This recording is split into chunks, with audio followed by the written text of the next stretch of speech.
Hello दोस्तों इस video में हम जानेंगे लेजर क्रिएशन को कि कितने तरह के लेजर हैं जब आप सेल परचेज करते हैं और कौन सा लेजर आपका सेव रहता है। जैसे जब आप B2C करते हैं यानी कि रिटेल करते हैं तो रिटेल में भी जो है एक कस्टमर लिस्ट का ऑप्शन आता है, तो वो क्या काम करता है और जो प्रॉपर आप होलसेल करते हैं या लेजर का ऑप्शन जो आता है वहां पे जो बनाते हैं उसका क्या काम होता है। तो ये सारी चीजें जो है इस वीडियो में हम समझेंगे, तो बने रहे मेरे इस वीडियो में। और अगर आप नए हैं तो जरूर चैनल को सब्सक्राइब करें ताकि इस तरह की इन्फॉर्मेटिव वीडियोस आपको मिलती रहे। पेड सर्विसेज लेनी है या सॉफ्टवेयर बाय करना तो दिए गए नंबर पे हमारे कॉन्टैक्ट कर सकते हैं।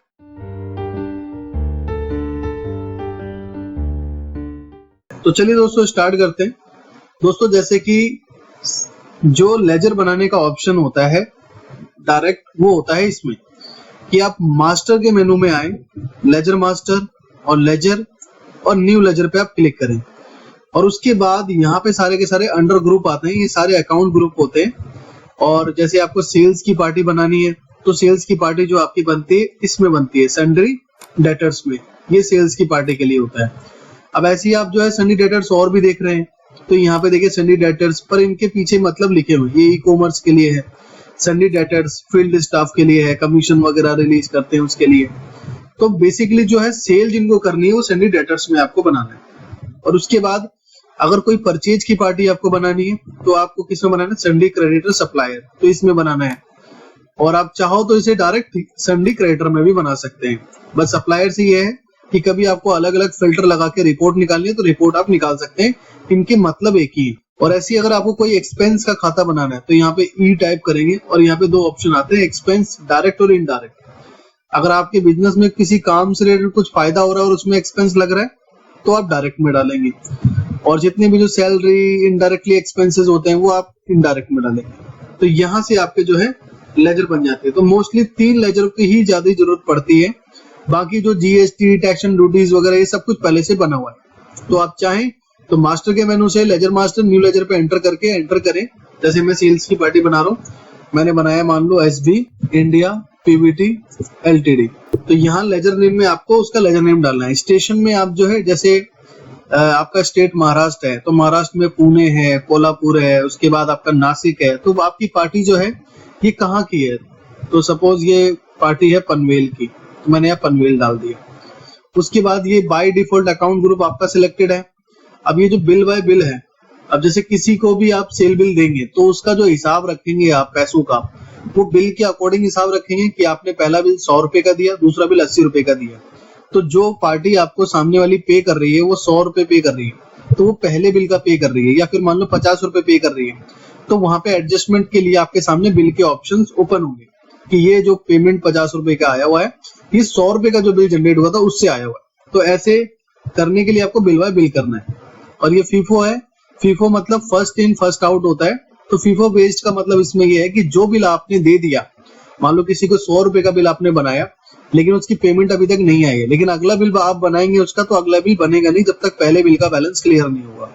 और ऑन अकाउंट का मतलब है कि जो भी पार्टी को आप सेल कर रहे हैं, आपने पहले 100 रुपए का सेल किया, फिर 50 का सेल किया, फिर 80 का सेल किया, ऐसे जो भी सेल कर रहे हैं, तो जब भी आप उसकी रिसिप्ट लेंगे यानी एंट्री करेंगे रिसिप्ट की कितना पैसा आपको रिसीव हुआ, तो वहां पे आपको बिल का कोई ऑप्शन नहीं आएगा। राउंड ऑफ आपका जो हिसाब है, पहले 100 का बिल दिया, 50 का दिया, टोटल बैलेंस हो गया इसका 150 रुपए। अब पार्टी ने आपको 70 रुपए का बैलेंस दे दिया तो 80 का बैलेंस अब इनका बचा है। तो ऑन अकाउंट में ये होता है। तो मैक्सिमम जो यूज करते हैं वो बिल बाय बिल यूज करते हैं, जिससे हर एक बिल की ट्रैकिंग आपकी रहे। और उसके बाद जो है ओपनिंग बैलेंस, जैसे इस लेजर को मैं बना रहा हूँ लेकिन कल तक का जो इसका हिसाब है वो 1000 रुपए तक का है और 1000 रुपए मुझे लेना है। और अगर आपको इनसे पैसा लेना है तो ही आपको यहाँ पे DR करना है। अब मान लीजिए क्योंकि सेल की पार्टी के साथ भी ऐसा होता है कि कभी कभी वो आपको एडवांस जमा करा देती है, तो उसके लिए फिर क्या करना है, आपको CR करना है। मान लो ये 1000 रुपए मुझे देना है इनको, एक तरह से 1000 रुपए मेरे पास एडवांस है इनका, तो मैं CR करूंगा। अगर मुझे पैसा देना है तो CR करूंगा, अगर मुझे पैसा इससे लेना है तो मैं DR करूंगा। उसके बाद आप एंटर करें, एंटर।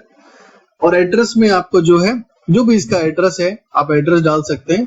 मान लो शॉप नंबर 2 पनवेल, फिर एंटर करके 3 लाइन हमारे पास एड्रेस के लिए आप डाल सकते हैं। तो मैंने यहाँ पर डाल दिया पनवेल महाराष्ट्र इंडिया, और जो भी इसका पिन कोड है पिन कोड मैंने डाल दिया। अभी मैंने ऐसी डेमो के लिए डाल दिया। बाकी जो आपका एग्जैक्ट पिन कोड हो वो आप डालें। और फिर यहाँ पे देखिए बेसिक डिटेल्स है सारी की सारी, मतलब इसके बारे में आपको ना भी अगर बताएं तो आप समझ जाएंगे कि क्या डालना है यहाँ पे। जैसे कि यहाँ पे email ID, website, contact person, पर फिर भी मैं एक एक डिटेल आपको पुटअप करके बता देता हूँ। जैसे इनकी जो भी ईमेल आईडी है, आप ईमेल आईडी आप डालेंगे। इनकी का मतलब ये है कि इसकी कंपनी जो एसबी इंडिया प्राइवेट लिमिटेड, इस कंपनी की कोई ईमेल आईडी है तो आप डालेंगे। और ऐसी कोई वेबसाइट है तो मैंने यहाँ पे वेबसाइट डाल दिया, मान लो abcsbindia.com, तो मैंने इसकी वेबसाइट डाल दी। ये जो है एडिशनल डिटेल है, जरूरी नहीं है कि आपको डालना ही डालना है। जो जरूरी डिटेल है वो कंपनी का नाम, कंपनी का एड्रेस और कंपनी का जीएसटी नंबर। बाकी सारी डिटेल जो है एडिशनल है तो डालो, नहीं तो कोई वैसी दिक्कत नहीं है। और उसके बाद देखिए कॉन्टैक्ट पर्सन में आपको डालना है सबसे पहले मिस्टर मिसेस जो भी है वो, और उसके बाद मैंने यहाँ डाल दिया रोहन, मिस्टर रोहन, इसका नाम है रोहन शर्मा। और डेजिग्नेशन मैंने डाल दिया कि ये सेल्समैन, मतलब इस कंपनी में आप किससे कांटेक्ट करते हो उसका नाम आपको डालना है अगर डालना चाहो तो। उसके बाद जितने भी जो फोन नंबर होते हैं, जितने भी जो मोबाइल नंबर है, आप यहाँ पे डाल सकते हैं। तो मैंने यहाँ पे फोन नंबर भी डाल दिया, मोबाइल नंबर भी डाल दिया, तो लगभग आप 4 नंबर यहाँ पे डाल सकते हैं। और उसके बाद ये फ्रीज अप टू, इसका यूज नहीं है, ये जब यूज करते हैं अगर हमें इस खाते को बैन करना है तो कितने तारीख तक के लिए बैन करना है उसके लिए। और ये आपका अलाउ ऑल रहेगा। और यहाँ पे डीएल नंबर, अगर कोई किसी फार्मा में डीएल नंबर है तो डीएल नंबर आपको यहाँ पे डालना है, जैसे मैंने यहाँ पे मेंशन कर दिया। उसके बाद एक्सपायरी डेट में कुछ नहीं डालना, आप एंटर करेंगे और जीएसटी 10 के आगे आपको यहाँ पे इसका जीएसटी नंबर डालना है। तो सपोज मैंने इसका जीएसटी नंबर डाल दिया ऐसे ही। अब ये मैं एग्जांपल के लिए डाल देते हैं और जिससे आपको ये भी आइडिया लग जाएगा। अब देखिए एंटर किया मैंने, जीएसटी नंबर गलत, तो सॉफ्टवेयर आपको बताएगा भी ये जीएसटी नंबर आपका गलत है, तो मैंने इसको यस कर दिया। और जैसे कि मैंने जीएसटी नंबर डाला, स्टेट कोड 29 डाल दिया, और जो पार्टी हमारी महाराष्ट्र की है तो महाराष्ट्र का जो भी आता है वो 27 आता है, तो मैं इसको 27 कर देता हूँ। तो ये भी आपको देखना होगा। देखिए जैसे मैंने इसको 27 किया, एंटर किया, अब यहाँ पे देखिए ये महाराष्ट्र आपको शो होने लग गया। उसके बाद जो है वैट हेडिंग, मतलब वैट का जो टैक्स नंबर था पहले, सर्विस टैक्स नंबर था, वो डालना हो तो डाल सकते हो। फूड लाइसेंस है तो वो डाल सकते हो। एक्स्ट्रा कोई लाइसेंस है किसी के पास जो आपके इसमें जरूरी है, जैसे आधार कार्ड, अब जो है चीजें चलती है आधार कार्ड की, आधार कार्ड का नंबर भी मेंशन करना पड़ता है, तो ऐसे आप जो है डाल सकते हैं आधार कार्ड एक्स्ट्रा हेडिंग के अंदर। इसके बाद आप एंटर करके इसको सेव कर देंगे। बाय डिफॉल्ट नीचे की जितनी भी जो चीजें हैं, स्टेट, ये सब कुछ सिलेक्ट हो चुका है। और उसके बाद देखिए मैं जैसे सेव कर रहा हूँ तो ये कह रहा है कि 1000 का जो बैलेंस है वो कब तक का हिसाब है आपका। तो सपोज की 29 तारीख है तो मैंने 28 का डाल दिया, सॉरी 30 है तो मैंने इसको 29 का डाल दिया कि 29/09/2023 का। और ये लास्ट बैलेंस लिख देता हूँ, या लिख देता हूँ एडवांस है मेरे पास। और उसके बाद एंटर करके इसको नीचे सेव का ऑप्शन आ गया, सेव कर दें और उसके बाद आप स्केप करें। तो ऐसे जैसे मैंने लेजर क्रिएट किया है, ऐसे इंडिविजुअली आप जो है लेजर क्रिएट कर सकते हैं। जैसे मैंने अभी सेल्स के लिए बनाया, ऐसे चाहे तो आप परचेज के लिए बना सकते हैं, वही सेम डिटेल्स है। तो ये तो हो गया डायरेक्ट लेजर बनाने का ऑप्शन। अब जब आप सेल करते हैं तो जैसे ही एंटर करेंगे सेल पे, तो यहाँ पर भी आपके पास एक ऑप्शन होता है कि आप यहाँ पे F2 करें, और F2 करने के बाद फिर आपको कोई और अकाउंट ग्रुप दिखेगा ही नहीं। जो इस लेजर में चाहिए, जो इस काम में यूज होंगे अकाउंट ग्रुप, वही आपके सामने शो होगा। तो जैसे ही मैंने F2 किया तो संडे डेटर्स यहाँ पे अपने आप ही आ गया। बस मुझे सिंपल एंटर करके इसकी डिटेल को मेंशन करना है, और डिटेल क्या होगी, वही जो अभी हमने शुरू में बताई आपको। तो यहाँ पे डायरेक्टली ये है। और ऐसे ही अगर मैं परचेज करूंगा, अब देखिए ये परचेज की एंट्री है। अब यहाँ पे ऊपर आप देख पा रहे होंगे कि जो भी एंट्री खोलते हैं तो उसका नाम यहाँ पे आता है। तो परचेज एंट्री मैंने यहाँ पे ओपन करी। अब मैं जैसे ही F2 करता हूँ तो यहाँ पे कोई और ऑप्शंस अकाउंट ग्रुप के नहीं आ रहे, और बाय डिफॉल्ट वही सिलेक्टेड है जिसमें आपको बनाना है। तो संडी क्रेडिटर सप्लायर्स में ही क्या है, बनाते हैं परचेज की पार्टी को सारी। तो मैंने एंटर किया और बनाना स्टार्ट कर दिया। तो यहाँ पे आपको ज्यादा अपना जो है एफर्ट नहीं लगाना पड़ेगा कि किस में मुझे बनाना है, कंफ्यूज नहीं होना पड़ेगा। तो ये तो होगी वो। अब ये जो लेजर बनाते हैं हम, इसका प्रॉपर ट्रैकिंग होता है। अभी देखिए मैंने बनाया एसबी इंडिया, देखो प्रॉपर ट्रैकिंग है कि 1000 रुपए इसका है। और मान लो कोई मैं इसका बिल जनरेट कर देता हूँ, मैंने इसका बिल जनरेट कर दिया 385 और नीचे देखेंगे 431 का इसका बिल बन रहा है। तो अब देखिए अब इसका बैलेंस हो गया 1431। तो ये सब कुछ क्या है, ट्रैक हो रहा है, मेंटेन हो रहा है प्रॉपर वे में। अब एक होता है रिटेल में, तो रिटेल का भी मैं आपको दिखाई देता हूँ, बता देता हूँ। पहले हमें रिटेल ऑन करना पड़ेगा, तो रिटेल ऑन कर लेता हूँ मैं। तो रिटेल हमने ऑन कर लिया।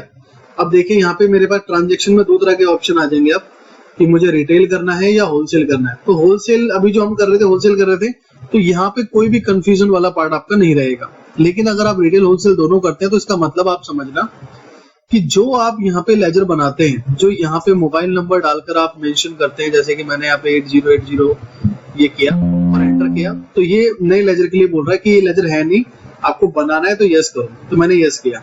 उसके बाद जो भी कस्टमर का नाम है मैंने नाम मेंशन किया, एड्रेस मेंशन किया और जो भी और भी डिटेल है एक्स्ट्रा वो मैंने डाल दी। तो दोस्तों ये जो अब जो चीजें हमने डाली है इसका कोई बैलेंस मेंटेन नहीं होता, लेकिन आपकी जो है ये लिस्ट में रहता है ताकि इन फ्यूचर आप इसकी रिपोर्ट निकाल सको, इन फ्यूचर इनके नंबर्स को निकाल सको। और अगर आप ये कह रहे हैं कि सर हमसे डिटेल में क्या है कि उधारी पे लेके जाते हैं, तो उधारी पे लेके जाते हैं तो उधारी का मतलब हो गया प्रॉपर उनका खाता बनाने का, कि आपको क्या करना पड़ेगा, यहाँ पे F2 करके और एंटर करके उसका प्रॉपर खाता बनाना है आपको, क्योंकि जब भी उसका बैलेंस मेंटेन होगा। जैसे अभी आपने इसमें देखा कि SB इंडिया प्राइवेट लिमिटेड में पहले 1000 का बैलेंस था, फिर मैंने 431 का जो है इसको सेल किया, तो अब इसका बैलेंस टोटल हो गया 1431। अब ऐसे ही मैं अगर इसकी रिसिप्ट की एंट्री कर देता हूँ तो देखिए आप ये भी अच्छे से समझ पाएंगे। तो मैंने डाला SB इंडिया और मैंने ये मेंशन किया कि मुझे 400 रुपए रिसीव हुए हैं। और अब देखो ये बिल का ऑप्शन है, क्योंकि हमने बिल बाय बिल कर रखा है। अब मेरे पे 2 ऑप्शन है कि एडवांस में मैं काटूं इसके 1000 जो चढ़े या जो बिल है उसके, तो बिल के दिए इन्होंने, तो मैंने बिल से एडजस्टमेंट कर दिया कैश। अब मैं अगर चेक करता हूँ कि मेरे को अब कितना बैलेंस पे लेना है इनसे, तो SB, तो अब देखिए 1031 लेना है। क्यों? क्योंकि 1000 पहले एडवांस थे इसके, 431 का बिल बना था और 400 रुपए की इन्होंने पेमेंट हमें कर दी। तो अब बैलेंस जो बचा वो 1031 है। अगर हम इसके खाते में आए तो खाते में भी इस तरीके से आप चेक कर सकते हैं कि बिल ये है और नीचे इसका ओपनिंग बैलेंस शो हो रहा है। तो जो आप रिटेल में खाता बनाते हैं तो इसको आप एक रिपोर्ट पर्पस के लिए यूज कर सकते हैं। जैसे कि मैं दोबारा से अब मैं डालता हूँ 707070 एंटर, तो ऑटोमेटिक देखो मेरे सामने नाम आ गया कि ये राहुल है, दिल्ली का है, सर डिटेल आ गई। लेकिन इसका कोई बैलेंस, इसका कोई ट्रैक रिकॉर्ड मेंटेन नहीं होता। लेकिन जो पिछली बार ये आइटम लेके गया है, बिल लेके गया है, तो राइट साइड में आपको इसका जो है शो होता रहेगा। जैसे कि आप यहाँ पे देख रहे हैं, यहाँ पे शो होता रहेगा, क्योंकि हमने पिछला बिल जो है सेव ही नहीं किया। सेव किया होता तो यहाँ पे बताता कि लास्ट टाइम ये आइटम आपसे लेके गया था, इस तारीख को लेके गया था। तो इससे क्या है कि ये आपके एक तरह से रिटेल पर्पस के लिए यूज होता है, लेकिन जो लेजर वैसा होता है प्रॉपर, उसके लिए यूज नहीं होता कि उसकी उधारी मेंटेन करो। और एक क्वेश्चन और भी होता है इसमें कि जब हम होलसेल करते हैं, एक बार मैं चेक करता हूँ, होलसेल और एंटर किया हमने कैश। अब जैसे ही मैंने होलसेल किया और होलसेल में कैश कर रहा हूँ, कैश पे कर रहा हूँ, तो यहाँ पे एक ऑप्शन आता है पार्टी डिटेल का। अब कुछ पर्सन यहाँ पे ऐसे हैं कि यहाँ पे डाल देते हैं, मान लो DUM ट्रेडर, और उन्होंने सारी डिटेल प्रॉपर भर दी जैसे एक्चुअल में भरना चाहिए। सब कुछ उन्होंने प्रॉपर वे में किया, सारा कुछ किया, DL नंबर, मोबाइल नंबर, सब कुछ डाला। तो ये जो दोस्तों ये भी जो है आपका मेंटेन नहीं होता, ये ऑन द स्पॉट जो आपने बिल बनाया है इसी के लिए यूटिलाइज होगा, और उसके बाद उसको कहीं जाके ढूंढेंगे तो ये मिलेगा नहीं आपको। अब देखिए हम दोबारा से होलसेल कर रहे हैं, दोबारा से अगर मैं चेक करूं DUM, तो देखो DUM कहीं नहीं है, ठीक है। और अगर मैं कहीं इनडायरेक्टली भी इसमें भी अगर चेक करूं कि हो सकता है हो कि जब हम होलसेल कर रहे हैं जो डिटेल यहाँ पे कैश में डाली यहाँ पे आ जाती हो, तो इसकी भी लिस्ट आप यहाँ पे F1 से खोल सकते हैं। तो देखो यहाँ पे सिर्फ राहुल बना हुआ है। तो यहाँ पे जो हम होलसेल कर रहे हैं और कैश जो हम लेते हैं, तो ये जो पार्टी की डिटेल यहाँ पे आती है, इसका कोई मेंटेनेंस होता नहीं है, कोई भी जो है ये डेटा सेव नहीं होता। ये ऑन द स्पॉट जो आपने बिलिंग किया है उसके लिए यूटिलाइज होता है। तो आप इस चीज का ध्यान रखें। आई होप कि आपको समझ में आया होगा कि आप रिटेल के लेजर को कैसे बनाएंगे। आप प्रॉपर किसी खाते को लेजर को बनाना चाहते हैं, सेल के, परचेज के, तो आप उसको इंडिविजुअली जाके ये बना सकते हैं, और आप उसको जनरल पॉइंट पे भी जाके बना सकते हैं। अगर फिर भी कोई क्वेश्चन है इससे रिलेटेड आपका, तो आप मुझे जो है कमेंट के थ्रू बता सकते हैं। बाकी वीडियो अच्छा लगा, वीडियो को लाइक करें, चैनल को सब्सक्राइब करें ताकि इस तरह की इन्फॉर्मेटिव वीडियोस आपको आगे भी और मिलती रहे। और सॉफ्टवेयर की सर्विसेज लेनी है पेड या सॉफ्टवेयर बाय करना तो दिए गए नंबर पे कांटेक्ट कर सकते हैं। Thanks for watching.